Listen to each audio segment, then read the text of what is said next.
સમસ્ત આદિવાસી સમાજ નર્મદા જિલ્લો અને આમુ સંગઠન નર્મદા જિલ્લો તે આજે રાજપીપળા ખાતે આંબેડકર ચોક પાસે તમામ આગેવાનો ઉપસ્થિત રહીને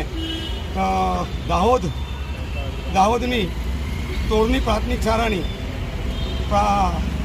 એક ગરીબ પરિવારની દીકરી સાથે ત્યાંના આચાર્ય ગોવિંદ નટ દ્વારા બદ ઇરાદાથી એની સાથે જે અત્યાચાર કરવામાં આવ્યો છે અને તેનું મોત આપીને એનું મૃત્યુ નિપજાવ્યું છે, તો એ બાળકીને સૌપ્રથમ પહેલાં તો નર્મદા જિલ્લા વતી નર્મદા જિલ્લાના અમારા આગેવાનો વતી અમે તેઓને હાર્દિક શ્રદ્ધાંજલિ પાઠવીએ છીએ અને તેમના પરિવાર પર જે ઓચિંતું દુઃખ આવીને ઊભું છે એ દુઃખને સહન કરવાની પરમાત્મા ભગવાન એની અમને શક્તિ આપે તેવી અમે પ્રાર્થના કરીએ છીએ.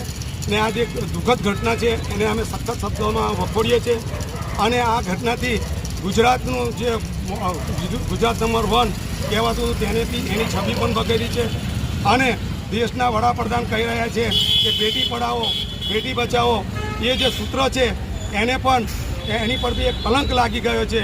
એ ખરેખર એક દુઃખજનક બાબત છે. એટલે જે આરોપી છે એને કડકમાં કડક એની સામે કાર્યવાહી થાય અને મૃત્યુદંડ આપવામાં આવે એવી અમારી માંગણી છે. અને આ આચાર્ય જો આવું કરે એ ખરેખર શરમજનક બાબત છે. અને એમ તો આપણા દેશનો નારો છે કે વિશ્વગુરુની વાતો છે, પણ આ શિક્ષણ ગુરુ આજે આવું કૃત્ય કરે એ શરમજનક બાબત છે.